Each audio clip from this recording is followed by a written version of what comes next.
No, I don't like opening statements, but That's why Dan let me do it. no, all I can say is, I'm extremely proud of our kids. Once we, in the last month we started really coming into form, and we've played really good hockey over the last probably 8 weeks. Didn't always show in the results, but once we got to the playoffs, our goaltender got dialed in.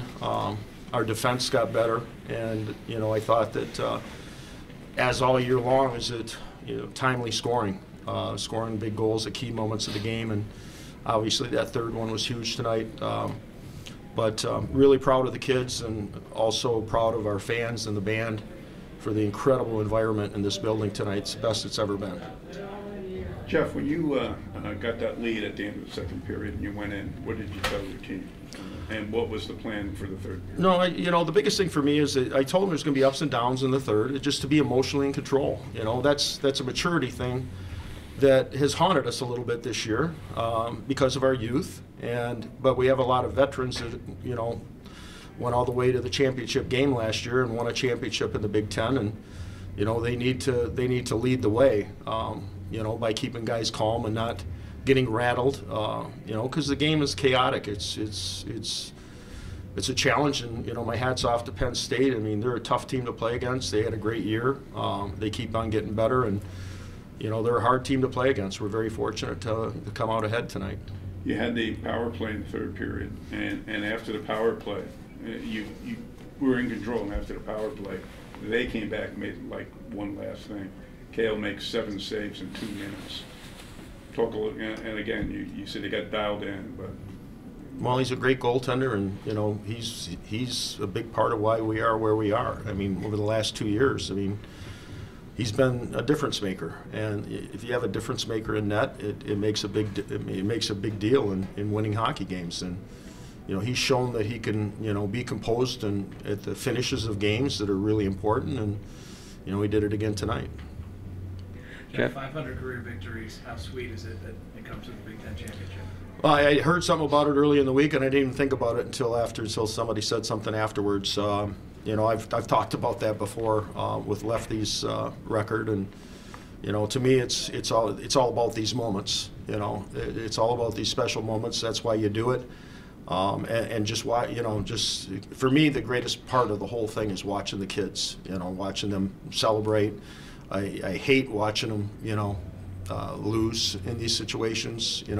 It's heartbreaking, and but on the other side of it, these moments are what it's all worth. And out of those 500 wins, I've been supported by a lot of great coaches and great players, and it's kind of an insignificant number for me.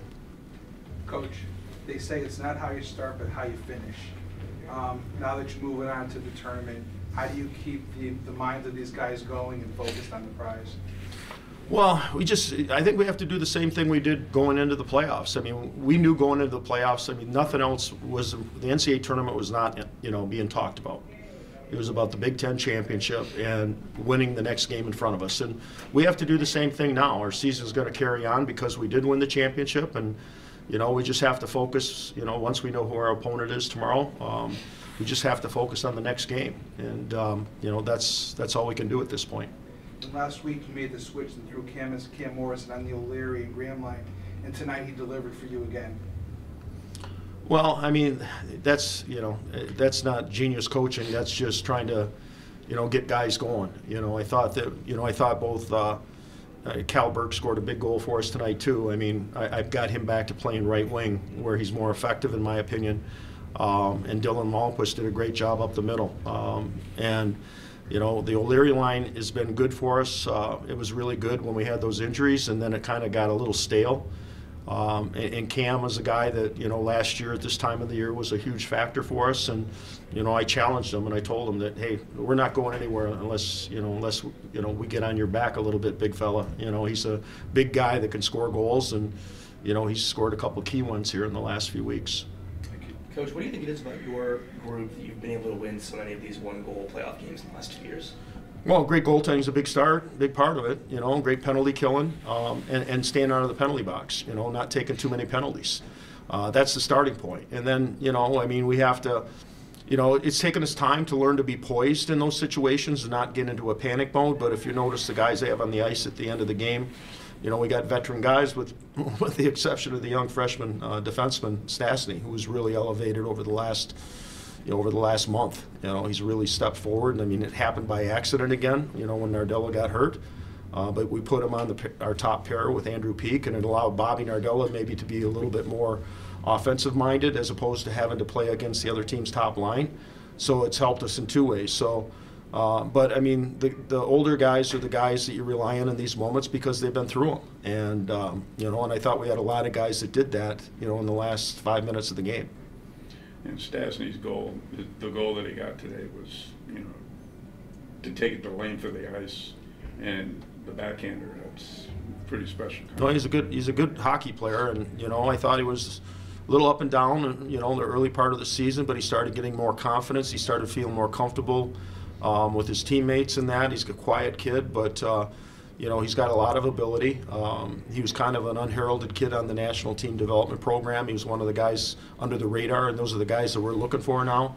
You know, Nashville was smart enough to draft him, and you know, he's starting to come into his own in the latter stages of his freshman year. Jeff, what are the challenges of protecting a one-goal lead against a team like Penn State that's shooting as soon as they walk in the building? I don't know. My gut needs a little antacid right now. But, I mean, they're a tremendous. I mean, there's good offensive teams that I've seen in college hockey. I mean, they just come at you, and there's no letdown. They have 4 lines that can all play and score. They have 3 power play units that are all effective. Their defensemen jump into the play real effectively. I mean, Guy's done a great job with that program, and they're tough to play against. I mean, I'm not sure our guys were overly excited to find out they were playing Penn State, but the fact that we were at home, I think, made a big difference tonight. I thought it was a huge difference tonight for us with the crowd and having the last change. Jeff, with that crowd and that atmosphere that you were talking about, just how huge is that to get these young players kind of, you know, a chance to experience that before they're really kind of up against it in the NCAA tournament? Well, I mean, these kids, a lot of these kids, they come from the USHL, or even when they play for the national team, they play in front of big crowds. So they're groomed for that. You know, for me, it's more a matter of the experience of going through it at the next level. And it takes time. I mean, you don't just replace a guy like Jake Evans with Jake Pavanka, although Jacob is developed into a great face-off guy, and you know, he's got some offensive capabilities, but he's also good in the defending. So, you know, I think that the young guys have grown a lot, you know, over the last 6 months. And, you know, you can see it in the development of some of them, you know, the strides that they've taken. And, you know, that's what's exciting, again, about coaching is watching your young guys grow, you know. And it's not just the freshmen. Some of our sophomores as well, you know, have taken big steps. And it's, you know, you rely on your upperclassmen a lot, but those young guys are the guys that, you know, really make a big difference in, you know, development and making sure they contribute at the end of the season. Jeff, what did you see on the winning goal that Morrison scored? Did he look like he used the defenseman as the screen? I couldn't tell you. I'm not really focusing on the puck all the time. You know, I'm focusing on making good decisions on the bench and changes. And it was a fast game, so the changes were happening rather fast. You know, so I don't always get to see the goals. I got to see the celebration at the end, and that's all I care about. Can take one more. Coach, you got a meeting. You got an extra day where you got to come in on Sunday now. Well, I come in every Sunday anyways. Well, but now you got to come in tomorrow. No, I'll be in anyways, so it's nothing new for me. Coach, I know you're not focused on the big picture right now, but just 2 years in the Big Ten, 2 Big Ten championships. Couple Frozen Fours in the last few years. Just what does that kind of postseason success just say about kind of the step this program has taken in the last couple of years? Well, we've been fortunate, and you know, last year was a little different than this year. This year we're coming on at the right time. Last year we faded a little bit in the second half and came on at the end. You know, they're totally different teams, but you know, the conference is, you know, for me to think that Penn State shouldn't be in the NCAA tournament drives me crazy. You know, I think that we could certainly have 3 or 4 teams. The problem is that the conference is so tough, is that every team, with the exception of Ohio State, ended up right around 500.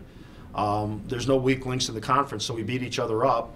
And, you know, we don't get any differential to where we can get more teams ranked high. We had a good non-conference record as a league, but internally is that we beat each other up.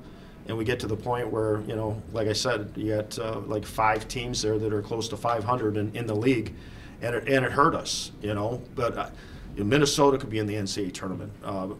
Penn State could be in the NCAA tournament. Michigan. I mean, we've got some teams, and that's not any disrespect to any of the other teams that are potentially in the tournament, but for us, it's, you know, it's been a challenge, and you know, but I kudos to the league for going to campus sites, because we're fortunate we've played at home the last 2 years, but I mean, this is what college hockey should be in the playoffs. I mean, what the environment was in here tonight, and if you did that for a best of 3, or if you did that at, you know, in a big building somewhere, it probably wouldn't be half the atmosphere that we had in here. And it would have been the same way if it was at Penn State. You know, it would have been the same way at Minnesota or Michigan. I mean, it's you know, it's good to play the single game. I wasn't a big fan of it early on, but I changed my mind after having gone through it last year. It's a lot easier to say that after winning. But the thing is that this is, I mean, like this, you know, I would love to see next weekend have the same kind of environment, but the odds are it's not going to happen. The odds are is we'll be playing in a big building that, you know, won't have half the atmosphere, which is unfortunate for college hockey. It's the biggest time of the year for these kids, and they always talk about student-athlete experience. Like, that was a great experience for both teams tonight, you know, in the environment in the building.